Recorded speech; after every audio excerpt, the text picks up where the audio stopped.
नमस्कार दोस्तों, आज हम इस वीडियो में आपके साथ डिस्कस करेंगे रेसिप्रोकेटिंग कंप्रेशर और सेंट्रीफ्यूगल कंप्रेसर के बीच में क्या डिफरेंस होता है। तो सबसे पहले ये जान लेते हैं कि कंप्रेशर होता क्या है। कंप्रेशर एक मैकेनिकल डिवाइस होता है जिसकी मदद से हम एयर या गैस के वॉल्यूम को कम करके उसके प्रेशर को इंक्रीज कर देते हैं। उसके बाद जो रेसिप्रोकेटिंग कंप्रेशर और सेंट्रीफ्यूगल कंप्रेसर कैसे एक दूसरे से अलग हैं, तो हमने कुछ फैक्टर को कंसीडर किया है जिसके आधार पर देखेंगे कि कैसे ये दोनों कंप्रेसर एक दूसरे से अलग हैं। रेसिप्रोकेटिंग कंप्रेसर जो होता है यह पॉजिटिव डिस्प्लेसमेंट टाइप का कंप्रेसर होता है।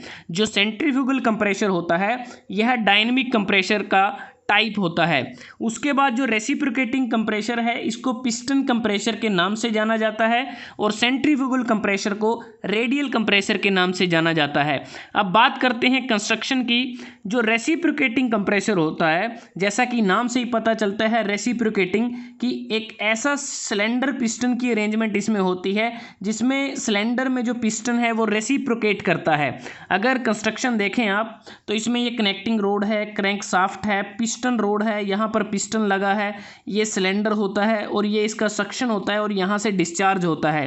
तो ये अरेंजमेंट रहती है रेसिप्रोकेटिंग कंप्रेसर में। अगर सेंट्रीफ्यूगल कंप्रेसर की बात करें तो इसमें एक ये स्क्रॉल केसिंग होती है और इसमें एक इम्पेलर होता है जो रोटेटिंग पार्ट होता है, जो एयर जो इनटेक होती है उसकी वेलोसिटी को इंक्रीज करता है, साथ में प्रेशर को भी राइज करता है। इम्पेलर के बाद एक डिफ्यूज़र लगा होता है जो स्टेशनरी पार्ट होता है, जो इम्पेलर से आने वाली जो एयर होती है उसकी वेलोसिटी को कम करके प्रेशर को राइज करता है।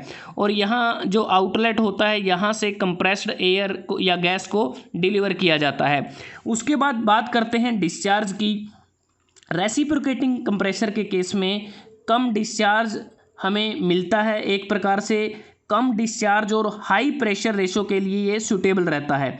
अगर बात करें सेंट्रीफ्यूगल कंप्रेसर की तो यह लार्ज या हाई डिस्चार्ज और लो प्रेशर के लिए ज़्यादा उपयुक्त रहता है। उसके बाद है वेट की बात करें तो रेसिप्रोकेटिंग जो कंप्रेसर होता है इसका वेट सेंट्रीफ्यूगल कंप्रेसर के मुकाबले ज़्यादा होता है और सेंट्रीफ्यूगल कंप्रेसर का वेट रेसिप्रोकेटिंग कंप्रेसर के मुकाबले कम होता है। ऑपरेटिंग स्पीड की बात करते हैं तो रेसिप्रोकेटिंग कंप्रेसर की जो ऑपरेटिंग जो स्पीड होती है वो एक प्रकार से हम कह सकते हैं वो लो स्पीड होती है, और जो सेंट्रीफ्यूगल कंप्रेसर होता है इसकी ऑपरेटिंग स्पीड ज़्यादा होती है, हाई स्पीड होती है। प्रेशर रेशो पर स्टेज की अगर बात करें, रेसिप्रोकेटिंग कंप्रेसर की जो प्रेशर रेशो पर स्टेज होती है 5:1 से 8:1 के बीच में होती है, और जो सेंट्रीफ्यूगल कंप्रेसर होता है इसकी जो प्रेशर रेशो पर स्टेज होती है वो 5:1 तक होती है। Noise and vibration, reciprocating compressor के केस में ज़्यादा नॉइस प्रोड्यूस होती है, ज़्यादा वाइब्रेशन होती है, लेकिन सेंट्रीफ्यूगल कंप्रेसर के केस में जो ऑपरेशन है वो ज़्यादातर साइलेंट ही रहता है। मेंटेनेंस की अगर बात करें, रेसिप्रोकेटिंग कंप्रेसर में ज़्यादा स्लाइडिंग पार्ट होने के कारण हमें ज़्यादा मेंटेनेंस करने की ज़रूरत होती है, लेकिन सेंट्रीफ्यूगल कंप्रेसर में स्लाइडिंग पार्ट की अब्सेंस होने के कारण हमें कम मेंटेनेंस की आवश्यकता होती है। इंस्टॉलेशन कॉस्ट, रेसिप्रोकेटिंग जो कंप्रेसर होता है इसकी इंस्टॉलेशन कॉस्ट ज़्यादा होती है, सेंट्रीफ्यूगल कंप्रेसर की इंस्टॉलेशन कॉस्ट कम होती है।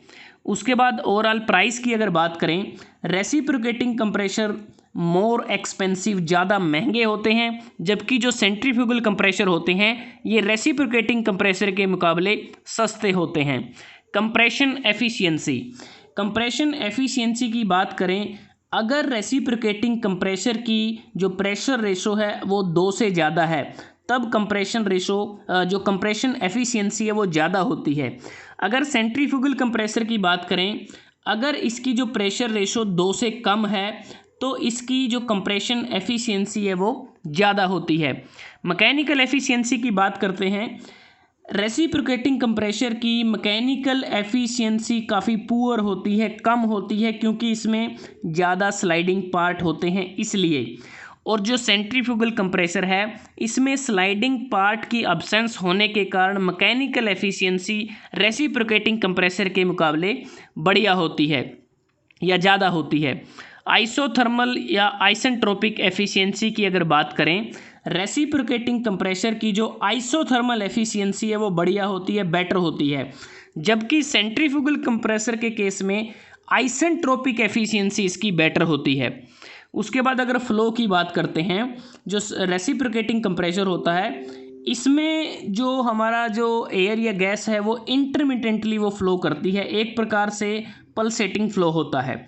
लेकिन जो सेंट्रीफ्यूगल कंप्रेसर होता है इसमें रेडियल फ्लो होता है, क्योंकि जो एयर या गैस है वो एक्सियल डायरेक्शन में वो एंटर करती है और रेडियल डायरेक्शन में वो बाहर निकलती है, तो रेडियल फ्लो इसमें हम कह सकते हैं। उसके बाद बात आती है एप्लीकेशन की कि इन दोनों कंप्रेसर को कहाँ इस्तेमाल किया जाता है। अगर एप्लीकेशन की बात करते हैं, रेसिप्रोकेटिंग कंप्रेसर जहां पर हाई कंप्रेशन रेशो पर स्टेज की ज़रूरत होती है बिना हाई फ्लो रेट के, तो इसका इस्तेमाल किया जाता है, जैसे बोटलिंग इंडस्ट्री में, गैस फिलिंग स्टेशन या गैस पाइपलाइंस में, ऑयल रिफाइनरीज में, केमिकल प्लांट में, रेफ्रिजरेशन प्लांट में, नेचुरल गैस प्रोसेसिंग प्लांट में इसका बहुत ज़्यादा इस्तेमाल किया जाता है।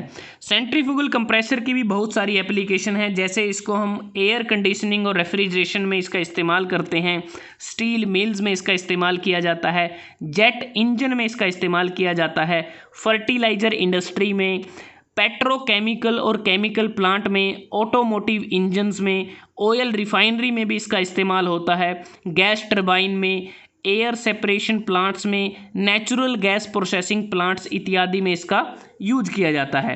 तो दोस्तों आज हमने इस वीडियो में आपके साथ डिस्कस किया रेसिप्रोकेटिंग कंप्रेसर और सेंट्रीफ्यूगल कंप्रेसर के बीच में क्या डिफरेंस होता है। अगर आपको ये वीडियो अच्छा लगा आप इसको लाइक कर सकते हैं, शेयर कर सकते हैं अपने दोस्तों के साथ, स्टूडेंट्स के साथ, और चैनल को सब्सक्राइब करना ना भूलें। जल्दी हाजिर होते हैं एक नए वीडियो के साथ, तब तक के लिए धन्यवाद। आपका दिन शुभ रहे।